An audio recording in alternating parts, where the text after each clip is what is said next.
Olá pessoal, tudo bem? Eu sou Paulo Coelho e este é o canal Cruzada Viva. Este é um canal 100% ateísta e falo isso para o crente alienado, o fanático religioso, quando aqui adentrar o canal, já entrar sabendo que aqui eu vou contestar todo o sistema religioso, incluindo o livro da capa preta, a Bíblia Sagrada para eles. Na realidade, a Bíblia está mais para sangrenta. O religioso, o crente, com toda certeza, definitivamente não conhece o livro Bíblia, tampouco o Deus que diz ser único e verdadeiro, quando na realidade a própria Gênesis mostra que existiam na própria criação dois deuses, né? Como eu vou mostrar neste vídeo aqui. O crente em toda a sua arrogância de ser servo e escravo de um Deus único e verdadeiro, quando na realidade desconhece a existência de milhões de livros sagrados, milhões de religiões e bilhões de deuses, muito mais antigos do que este Deus criado pelos hebreus, que era politeísta, eram mais de um, tá? As sociedades criam seus deuses, homens criam deuses e não deuses criam homens. Não à toa existem tantos deuses ao redor da Terra, né? Pois cada sociedade que criava o seu deus, né? Logo, uma sociedade pacífica dava origem a deuses pacíficos, o que não é o caso, não foi e jamais será o caso desse Deus criado pelo povo hebreu, o tal do Senhor dos Exércitos. Já uma conotação de guerra, de invasão, de invadir outras terras, e era assim. Esse povo nômade que vivia no deserto, pairando de tenda em tenda, tinha uma terrível inveja dos outros povos que tinham as suas próprias divindades, medos, persas, egípcios, assírios, babilônicos e por aí vai, né? Então, eles criam um Deus à imagem e semelhança deles. É exatamente ao contrário, crente. Quando você diz que nós somos a imagem e semelhança de Deus, é exatamente ao contrário. Os deuses são imagem e semelhança da sociedade que o cria. Logo, o Deus hebreu não tem nada de bom, porque é a cara daquele povo. Um povo bárbaro criou esse Deus apenas para ter a bandeira para invadir outras terras, para matar, roubar e destruir. E o crente, em toda a sua inocência religiosa, diz que quem veio para matar e destruir foi o diabo. Na realidade, a figura do diabo nem existe para o povo hebreu, tampouco para o povo judeu. É uma figura criada a partir do cristianismo. Então esse povo agora, sobre a bandeira desse Deus, que faz uma acepção de pessoas, né? Tendo ele, segundo o livro que esse próprio povo também escreveu, né? Este Deus criou tudo, todos, o universo. Mas, curiosamente, escolhe esse povo, uma acepção de pessoas, o povo eleito, agora para invadir outras terras. Lógico, esse Deus teria mesmo que escolher este povo, porque foi este povo que o criou. Este povo hebreu é o pai da criança, do Javé, do Yavé, o Elohim, Adonai, e por aí vai, né? Aserá, Baal, são todos deuses deste povo hebreu, todos deuses cananitas. Então, pessoal, o crente, em toda a sua arrogância, diz ser escravo deste Deus, um Deus único e verdadeiro.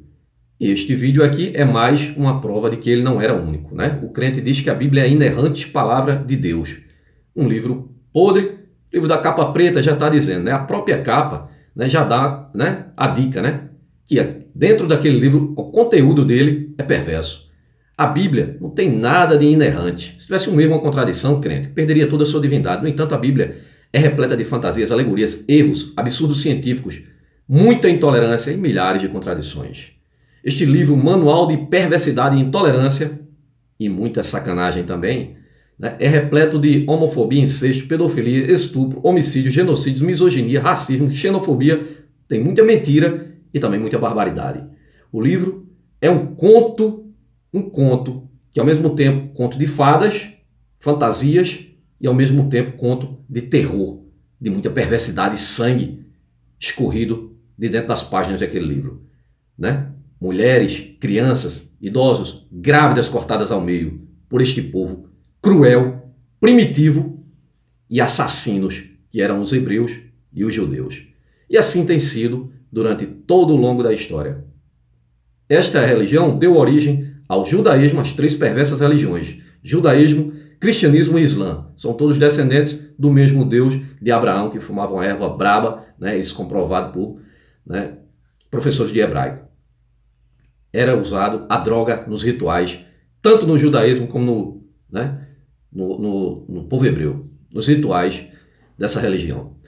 Então, pessoal, no vídeo de hoje eu vou mostrar aqui que o Deus Yavé e o Deus El são dois deuses presentes na mesma Gênesis, no começo de tudo, tá? Eita, vamos lá. El e Yahvé e a criação. O Deus do monoteísmo, na verdade, eram dois deuses, né? O Deus do monoteísmo, que o crente acha que é um só, diz que é único e verdadeiro, na realidade eram dois deuses, isso só no começo da Gênesis, tá? Vê se você consegue entender. A prova disso está bem no começo da Bíblia. A Gênesis deixa bem claro, o primeiro homem da Bíblia não foi Adão, mas outro e outra mulher. Né? Não foi Adão e Eva, e sim outro homem e outra mulher. Isso está no capítulo começo, no primeiro, né, capítulo. Depois de moldar o céu, a terra, as plantas, os animais ao longo da semana, Deus, o Criador, finaliza na sexta-feira e deixa dois gerentes a cargo da operação, um homem e uma mulher, até então não denominados como Adão e Eva. Né? São dois seres que foram criados ao mesmo tempo, né? Porque assim é que é a Bíblia. Né? Ora, primeiro criou o homem, depois os animais, ora primeiro os animais, depois o homem, ora criou todos os dois juntos, ora criou aqui no começo o homem e a mulher ao mesmo tempo, já mais à frente não criou o homem, depois Eva. É assim a Bíblia, tá? E você vai entender por quê. Mas não eram Adão e Eva. Os primeiros humanos da Bíblia são um casal sem nome e sem personalidade. Ambos criados ao mesmo tempo. Não é a história clássica, né? Qual a história clássica, né? Aquela velha história, né? Com Adão forjado do barro, não é? Adão forjado do barro, e depois foi criada a Eva tirada uma costela do boneco de barro, né? Do bonequinho de barro. O crente tem o costume, em falácia sua, de dizer que quando a ciência diz que evoluímos, né? De um ancestral comum ao macaco, né? Ele não entende que não é diretamente do macaco, é um ancestral comum ao macaco, né? Mas não, aí o crente diz, não, porque se o homem evoluiu do macaco, porque ainda tem macaco aí, né? Deveria ter evoluído todos, né? Os macacos não estão evoluindo na cabeça deles, né? Sendo que isso é um processo, né, de muitos milênios e outra, né? Não evoluímos diretamente, somos primos, tá? Então, pessoal, também poderia alegar crente, que também nunca vi barro, tem muito barro por aí ainda também, não tem? E, no entanto, eu nunca vi um bonequinho de barro se formando e saindo andando por aí, né? Nem tampouco falando. Mas aqui na história fantasiosa, o Deus bíblico, assim como o Jesus bíblico lá nos apócrifos, né? Inclusive o Cristo que jamais existiu, né? Gosto sempre de dizer que é uma farsa o Jesus Cristo crente. Bota na tua cabeça, é uma criação dos romanos. Ele foi criado apenas ali para conter a guerra dos judeus. O Império Romano cobrava altos impostos e os judeus estavam se revoltando contra o Império. O Império, astuciamente, forja a partir dos imperadores e nos concílios o Novo Testamento, criando esse personagem que é plágio de Mitra, Horus, Dionísio e vários outros. Ele jamais existiu nas páginas da história, o filhote de pombo Jesus Cristo. A partir de então, quando é criado, forjado, escolhido os textos e formado o Novo Testamento, a partir daí dá-se então início às cruzadas para matar, roubar, pilhar e destruir, assim como o povo hebreu fazia, o povo judeu fazia, o cristianismo fazia e o Islã também. Todos descendentes, por isso que eu digo, a história está aí para provar. São religiões perversas. E você não conhece, crente. Sabe por quê? Porque você nasceu num país cristão, quando criança foi mergulhada em uma banheira, deu um choque térmico naquela água fria da igreja, e você foi condenado a ser cristão e acredita piamente que esse filhote de pombo existiu, quando na realidade ele não tem historiador sério no mundo que diga que Jesus Cristo de fato existiu. Tá? Isso aí todo mundo sabe, todos os historiadores sabem que é uma criação de romano. E aí começam a invadir as terras para fazer a mesma coisa que os judeus, que os hebreus faziam. Matar, obrigar a aceitarem esse Jesus Cristo ao fio da espada, tomar seus bens, terras, tudo que o povo tinha, e se tornarem pagãos, considerados como pagãos porque tinham que pagar o Império Romano. E até os templos de outras religiões agora substituídos por sacerdotes cristãos. E é assim que você é cristão, tá? Debaixo do fio da espada, muito sangue escorreu antes de você dizer que é cristão, tá? Judeu, mesma coisa. Tudo da mesma religião, do mesmo Deus perverso que era o Deus de Abraão. Um Deus que vivia pedindo para o próprio pai matar o filho, né? E por aí vai, matar seu próprio povo, que louco. Sem contar que ele escolheu um povo para matar outros povos que ele também teria criado. Mas vamos em frente, pessoal. Mais importante é o Deus que fez o casal anônimo lá no começo, não é o Deus que criou Adão e Eva. Não é o Deus. Né? São dois deuses aqui na Gênesis. Isso fica claro, né? O fato é que existem dois deuses com D minúsculo, porque Deus não é nome próprio, já expliquei em outros vídeos, não deve ser escrito com D maiúsculo, a não ser que seja em começo de frase, tá bom, pessoal? Assim como Senhor, né? Você acha que é um outro Deus, né? Que segundo dentro da Bíblia o Senhor é Baal, né? Sendo que Senhor é apenas um pronome de tratamento. Então vamos lá, pessoal.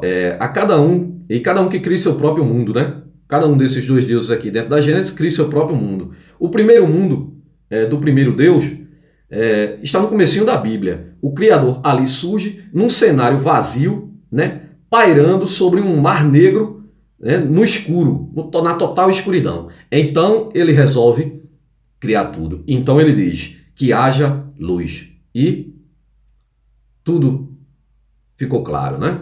Agora ninguém sabe de onde ele trouxe essa luz, né? Talvez uma gambiarra, né? Um gato que ele puxou de outro universo, porque o sol, as luminárias, como a própria Bíblia chama as luminárias, que iluminam, né? À noite a lua e de dia o sol, só foi criada no quarto dia. Como que no primeiro dia ele diz haja luz e houve luz, né? Vamos lá.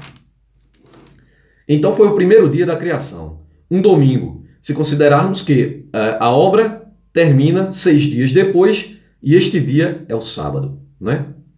Na segunda-feira vem a parte mais pesada da construção divina. O Criador divide o mar em 2 partes. Agora que vem a coisa mais, né, incrível, né? Então ele instala a abóbada celeste no espaço aberto, entre as 2 massas de águas, como se fosse uma redoma de vidro. Então eu aqui, voltando aos meus tempos de colegial, fiz aqui uma ilustração bem singela. Então aqui está a Terra, planeta Terra, só que ela não é redonda assim para a Bíblia. Em mais de 100 textos dentro da Bíblia, afirma que ela é assim, uma pizza. Ela é uma pizza. A Terra, para a Bíblia, para o povo sábio da Bíblia, né? Brutal e sábio, isso aqui é a Terra. É uma pizza. Isso que você vê branco ao redor seria uma camada de gelo que não deixa que as pessoas ultrapassem, porque se ultrapassar, cai no espaço vazio. E aqui embaixo tem uma tartaruga que está segurando a Terra.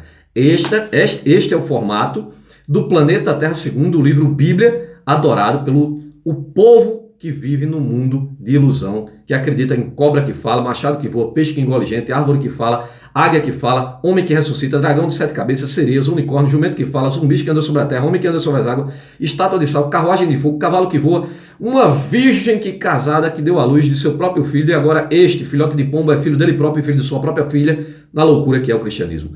Tudo isso, crente, é para você acreditar. Então aqui está a sua pizza, que é o planeta Terra, né? E a abóbada celeste seria uma redoma de vidro, que eu ilustrei aqui com isso aqui.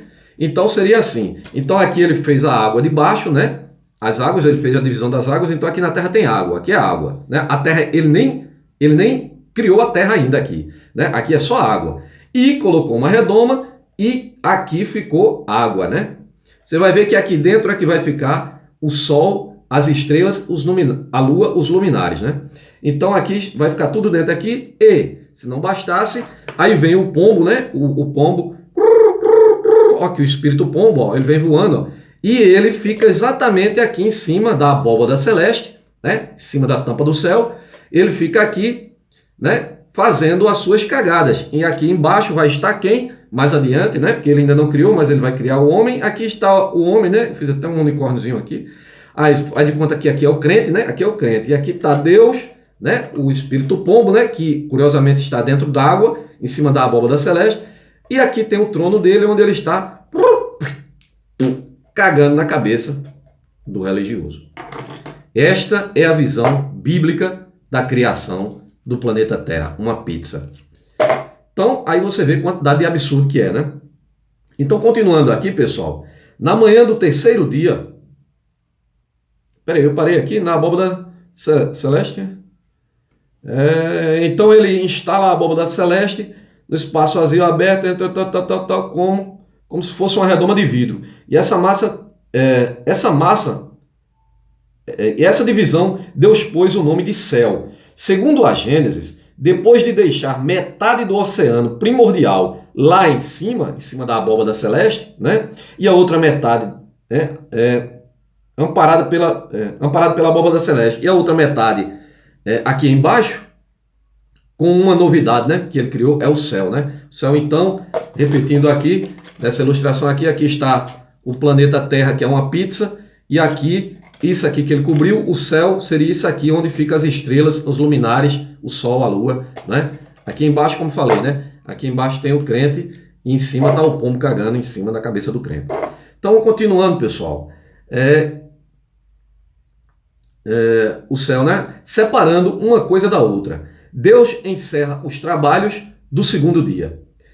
Na manhã do terceiro dia, quando o mundo ainda é só céu e mar, porque não existia a terra ainda, então aqui é só céu e mar, né? Ele fez brotar da terra a terra seca, né? Então agora ele fez brotar a terra, né? Então surgiu a terra debaixo do fundo do mar, surgiu a terra, então ficou mar e terra agora, né? Então, aproveitando o espaço recém-inaugurado, né? Inaugurou a terra, então, aproveitando o ensejo, aproveitando o espaço, Deus resolve criar os vegetais. E aí, então, onde ele cria as plantas, inclusive a maconha e todas as outras drogas extraídas de plantas, que o Deus Todo-Poderoso, na sua onisciência, onipotência, onipresença, não sabia que criando aquela planta, futuramente milhares de pessoas, crianças, jovens, seriam mortas por conta desta erva que ele criou, né? Mas o crente vem com a falácia do livre-arbítrio, que é uma grande farsa, que nem mesmo dentro da Bíblia existe o livre-arbítrio, né? E não existe livre-arbítrio quando você só dá duas escolhas, ou me segue ou eu te jogo no inferno. Isso aí não existe. Não existe nem livre-arbítrio para vítima. Procure o livre-arbítrio da vítima que você não vai encontrar, não é? Mas continuando, pessoal. Na quarta-feira é o dia de instalar o sol, a lua e as estrelas na redoma celeste. Aquilo que eu falei, né? Instalar agora ali embaixo do vidro, né? Da tampa de vidro. Exato. Na visão do Gênesis, não existia um espaço sideral. Na visão do Gênesis, não existe um espaço sideral, tá? Existe apenas água acima daquela redoma que mostrei, é água. Água. Onde o pombo está dentro d'água, em cima da redoma com seu trono cagando, tá? O mundo, o universo todo, tudo na verdade, é só uma planície enorme com uma cúpula em cima. Além dessa abóbada, o que existe é aquele mar suspenso, né? Além da abóbada, é um mar que está suspenso, né? Em cima, no espaço. É só mar, só água, né? E fim de papo, né? Para por aí. A própria palavra firmamento é só uma tradução para o latim para ráquia, a palavra hebraica que significa cúpula ou domo e que aparece neste trecho da Gênesis original, aparece no trecho original. Nas Bíblias em latim, ráquia virou firmamento, no sentido de firme, no sentido de firme mesmo, entendeu? Já que essa era a palavra romana para domo de sustentação. Então, firmamento é o domo de sustentação, é a cúpula, né, de vidro que Deus colocou, né, em cima da pizza que ele acabara de fazer, uma pizza meio molhada. A interpretação mais comum em português de firmamento vem do fato de que estrelas parecem fixas, firmes no céu. E tudo isso é só um mito linguístico, né? Claro que isso é só um mito, né? Tudo fantasia do povo hebreu que criou tantas as fantasias que o povo acredita até os dias de hoje. Que absurdo. Voltando a Gênesis, na quinta-feira as águas ganham a fauna marinha e o céu as aves. Na sexta-feira é a vez dos animais terrestres. Com a semana praticamente encerrada, está na hora de criar, claro, o bonequinho de barro, os humanos, né? É quando Deus ordena o surgimento de um homem e uma mulher, feitos à imagem e semelhança dele próprio, já que foi o povo que o criou, claro, tem que ser a imagem e semelhança desse povo, né? E abençoou o casal, né? Diz então, tenha muitos filhos, espalhem-se por toda a terra e dominem, e tenham poder sobre os peixes, as aves e os animais. A Bíblia continua dizendo, E Deus viu que era tudo bom o que havia feito. Então ele só vê que é bom depois que faz, né? Aqui provando mais uma vez, tirando a sua onisciência, né? Porque nós que somos humanos, né? No caso aqui, a divindade aqui não pode ter, né, dúvidas do que está fazendo, porque ele é onisciente, ele já sabe do futuro. Inclusive o livre-arbítrio é uma grande farsa, porque ele já sabe até a sua escolha. Então ele já sabe que você vai se ferrar. Então ele colocou aquilo ali somente para te ferrar, assim como ele fez lá no jardim, na história fantasiosa de Adão e Eva, que sabia que ia errar, mas mesmo assim colocou a árvore apenas para ferrar com a vida do ser humano. Isso, claro, tudo nessa mitologia fabulosa, né? Que é todo o sistema religioso, passando pelo cristianismo e todas as religiões. É tudo farsa, né? Deus algum jamais chegou para toda a humanidade e se apresentou. Cada pau-mandado que cria um, e não à toa que dentro do próprio cristianismo, catolicismo, se dividiu o protestantismo, e agora dentro do protestantismo, só em 2010, aqui no Brasil, eram mais de 40 mil denominações religiosas e se abria 14 mil por ano, porque é muito lucrativo, porque esses canalhas, né, líderes religiosos, iludem as pessoas que ficam ali sentadas naqueles bancos gelados de igreja, né, lendo a Bíblia apenas pelos caminhos onde a ovelha deve seguir, toda marcadinha. A Bíblia do crente parece mais uma lona de circo, toda pintada, né? Enquanto que o prestidigitador está lá, o mágico, empurrando ilusão na cabeça das pessoas. E a riqueza só vem para eles, né? Estão aí de jatinhos, grandes mansões, carros blindados, fazendas, né? Acreditam em Deus, mas andam de segurança armada, carro blindado, cerca de segurança, né? É um aparato de segurança imenso, né? Porque o Deus dele é simplesmente um ineficaz, inútil, insignificante, não tem poder para nada, sabe? Nada mesmo. Então, pessoal, continuando aqui, e Deus viu que tudo era bom porque não sabia, né? Não era iniciante, só foi saber depois. Assim terminou a criação do céu, da terra e de tudo o que nele há. E tudo acaba, sem Adão e sem Eva, e sem o jardim do Éden. Porque nesta parte da Bíblia foi outro Deus que criou, que não menciona Adão, Eva ou Éden. Tá? Agora, porém, entretanto, mas não termina por aí. Claro, a partir do segundo capítulo do Gênesis, o tempo simplesmente rebobina, voltou tudo e começa-se de novo a criação. Só que agora é com outro Deus, né? E estamos de novo num vazio. O mundo volta a ser uma folha em branco. O Deus que fez a luz e criou o mundo em 7 dias não existe mais, né? Quem entra no lugar é a outra divindade com um projeto diferente. Depois de construir o céu e o chão, esse outro Deus já cria o homem logo de cara, né? Bem antes de plantar a flora e produzir a fauna. Ele deixa o homem solteiro enquanto finaliza o resto do mundo. E só depois decide que não seria mal sua criatura ter uma fêmea para companheira. E assim é a história que todos vocês conhecem, todos os religiosos conhecem. Vocês conhecem a história, veja só, você pega a Gênesis, você lê o capítulo 1, você vê um Deus criando tudo completamente diferente do outro Deus que já cria tudo, né, completamente diferente. E é a segunda história que você segue, né? Essa daqui.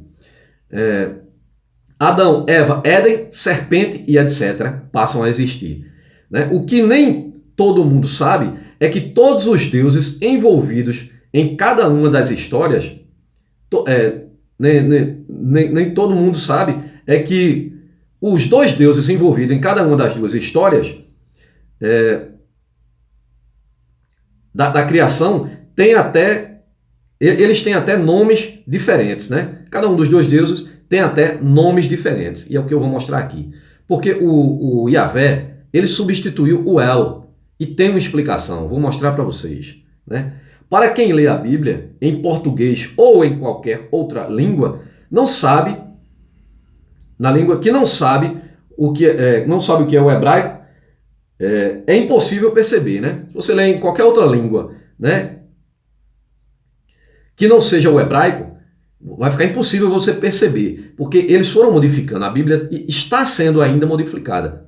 A partir dos anos, eles vão lançando novas Bíblias, inclusive o direito autoral pertence à Igreja Católica, né? O Martinho Lutero roubou isso, né? E cria a Bíblia do protestante aí.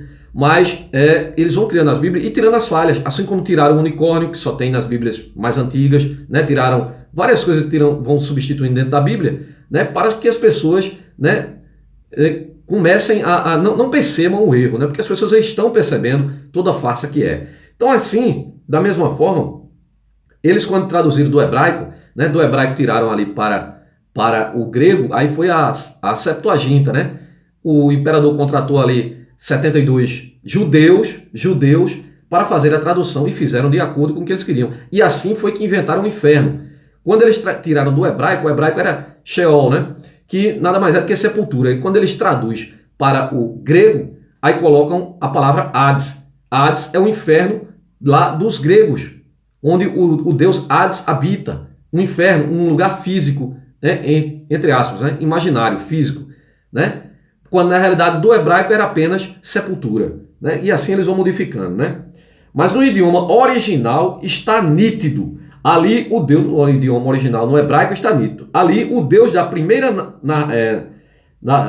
o Deus da primeira narrativa da criação se chama Elohim, né? Elohim, que é o plural de El, tá? E por que plural? A questão é muito simples, né? O El, ele criou a sua própria esposa. Você pega no Gênesis, quando você pega lá aquele façamos o homem à nossa imagem e semelhança, você logo ali percebe que Deus não está só. Este é o Deus Elohim.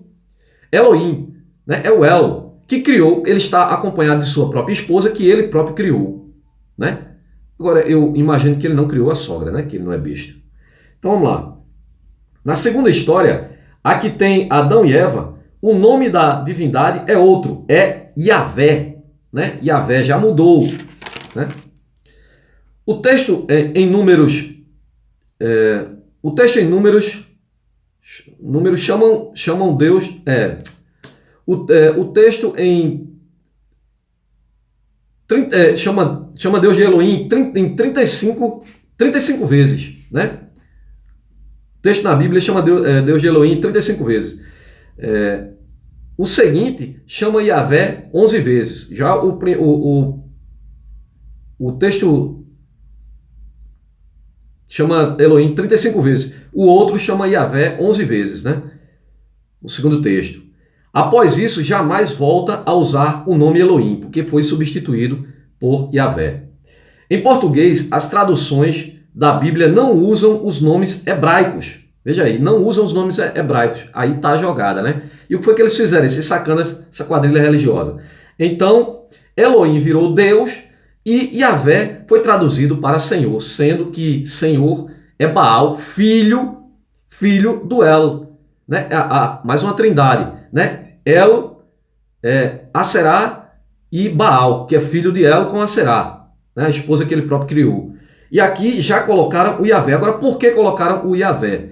Interessante, porque ele foi trazido e se juntado a esse povo. Veja só, mais um Deus levado, né? Assim como o Deus que você acredita, crente, que é do cristianismo, o Deus hebraico, né, que você chama de Deus, né, que não é nem nome, é apenas um título, né, que você diz, bate no peito e diz acreditar aqui no Brasil. Ele chegou aqui de navio. Primeiro saiu de lá do Oriente Médio, passou pela Europa e atravessou o Atlântico, chegou aqui de navio, né, trazido, carregado por homens. Um Deus todo-poderoso que precisa ser carregado por homens. Inclusive, quando nós criticamos aqui o cristianismo e esse Deus bíblico, esse Zé Ruela, esse bosta desse filhote de pombo, o crente se acha no direito de vir defendê-lo, dando a prova definitiva de que este próprio Deus é insignificante, esse filhote de pombo é insignificante, não tem ação para merda nenhuma, porque você precisa defendê-lo, crente, sabe? E você defende ele de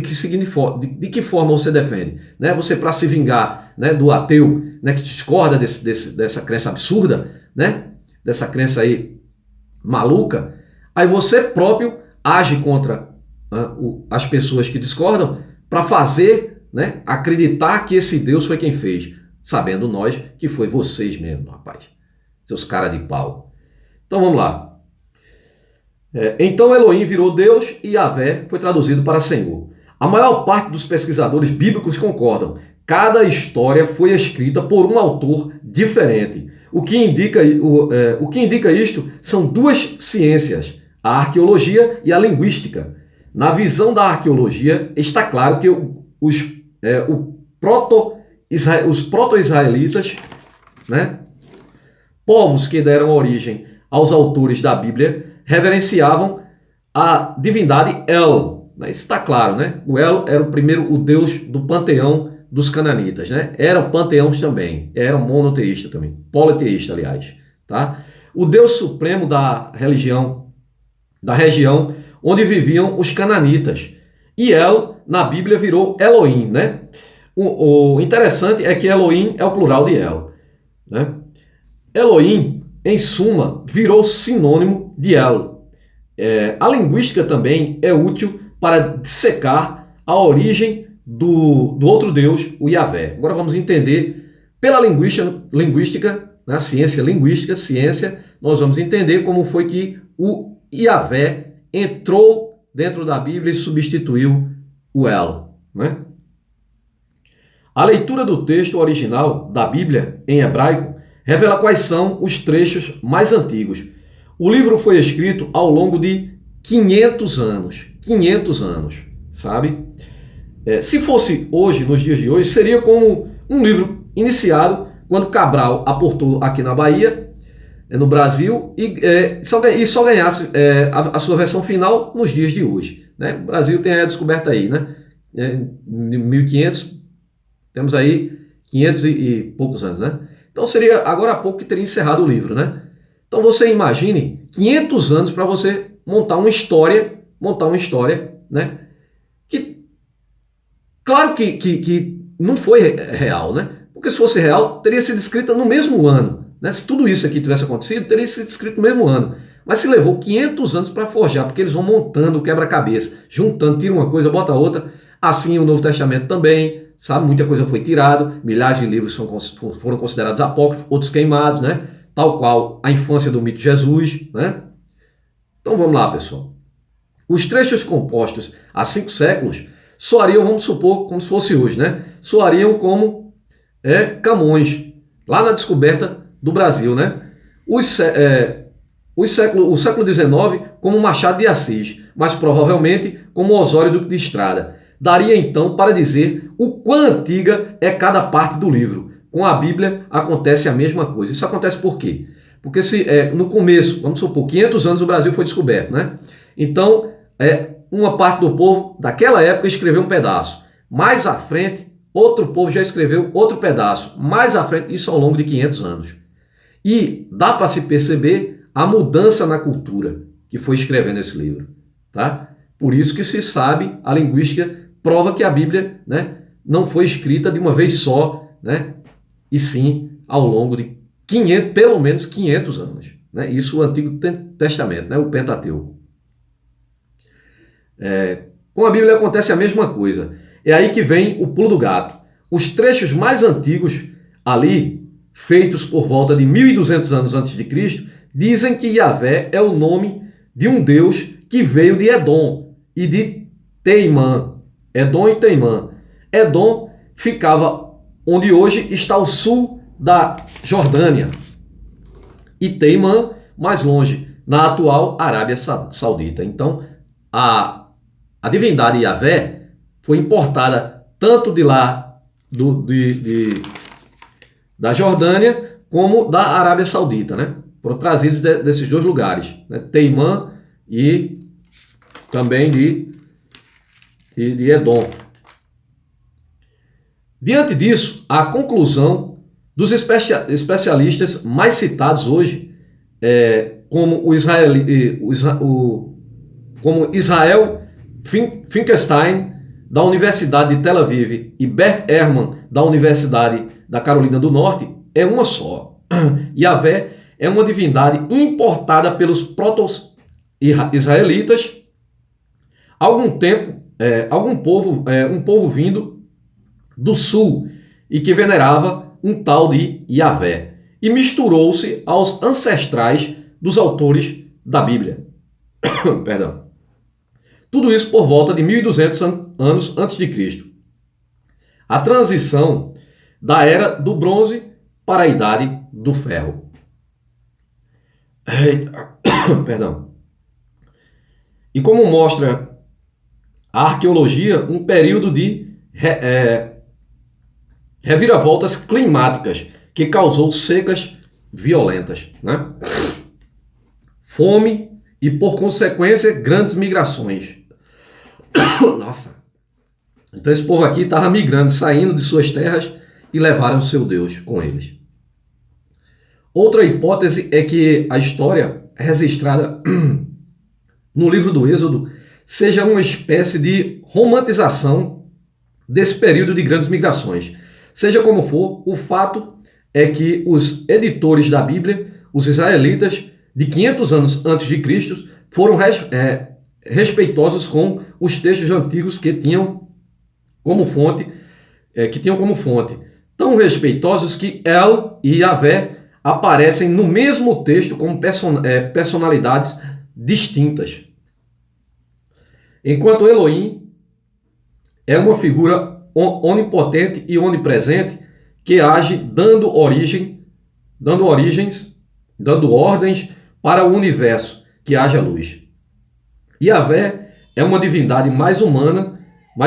Ele não fica o tempo todo distante no céu, né? É um personagem que está mais para um síndico de condomínio de meia-idade. Faz caminhadas pelo jardim do Éden à tarde, ali quando ele vai lá procurando Adão. Adão, onde tu estás? E tal, o Deus que sabe tudo, né? Está procurando Adão ali no jardim do Éden.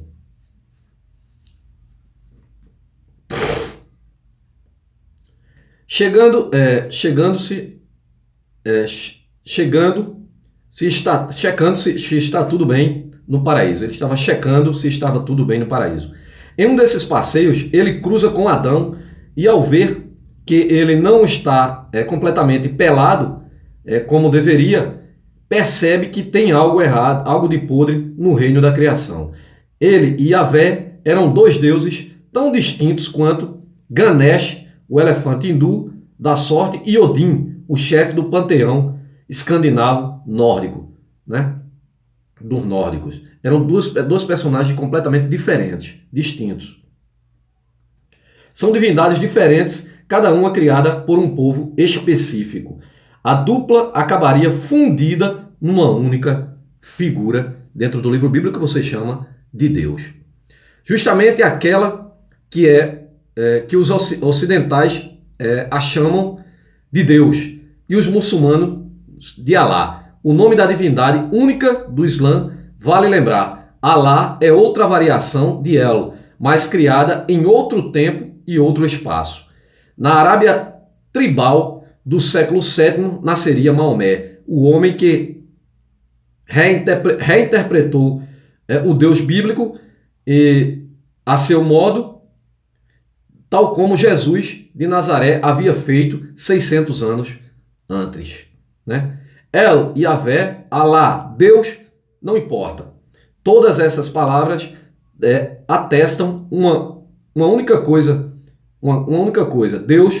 Deuses são como homens. Deuses se transformam, se adaptam, evoluem e, enfim, se juntam com seus criadores. Então, pessoal, isso aqui foi só um resumo aqui, né, para mostrar. E eu queria mostrar para você, crente, que a Bíblia diz que a Terra só tem entre 5 e 6 mil anos, né? Que é um livro de química. Eu quero mostrar aqui para você o seguinte, crente. Determinação da idade de fósseis e objetos antigos. Em 1946, o químico norte-americano William F. Fiber desenvolveu uma técnica para determinar a idade de objetos antigos utilizando como parâmetro o isótopo radioativo carbono 14 ou 14C. Tal método baseia-se no fato de que nos seres vivos estão presentes os 3 isótopos de carbono, 12C, 13C e 14C. Os 2 primeiros são estáveis e o terceiro decai de acordo com a equação. Aí tem uma equação. O tempo de meia-vida desse decaímetro é de 5,7 10 terços anos. A quantidade de nitrogênio 14 da amostra pode ser determinada em laboratório, como é possível determinar a qualidade do carbono 14. A resposta a esta questão foi dada por Willard, que em 1949 publicou um artigo apresentando um método de datação com carbono 14. O carbono 14 é distribuído pelos ciclos de carbono, decomposição de plantas, fotossíntese, respiração, alimentação e etc. A absorção em todos os seres e substâncias orgânicas do planeta, como o exemplo do Santo Sudário, né, que a Bíblia, a igreja sempre tenta fraudar, né, para que se acreditem, né, os pregos de Cristo, a Arca de Noé, não sei o que, o Santo Sudário, foi desmentido pelo carbono 14, tá? E de fósseis muito mais antigos. Lord Kelvin propôs, baseado no cálculo de termodinâmica, que a Terra teria 100 mil anos. Essa estimativa foi aceita por muitos cientistas, mas rejeitada por outros. Ernest Rutherford foi um que propôs um método baseado em decaímetro radioativo, aceito até hoje. De acordo com tal método, as rochas mais antigas já identificadas na Terra, granitos da África do Sul, tiveram a idade estimada em cerca de 3,4 bilhões de anos. Por isso, considera-se que o planeta Terra deve ter pelo menos 4 bilhões de anos. Isso aqui quem fala é ciência, não é ilusão religiosa não, tá? Religioso. Você que diz que seu Deus é onisciente, sabe de todas as coisas, onipresente, está em todos os lugares, onipotente, de poder infinito, mas não tem poder para levantar uma azeitona do chão. Eu digo que você é um inocente, se acredita nessa baboseira toda, nesta merda toda. Um forte abraço a todos e até o próximo vídeo.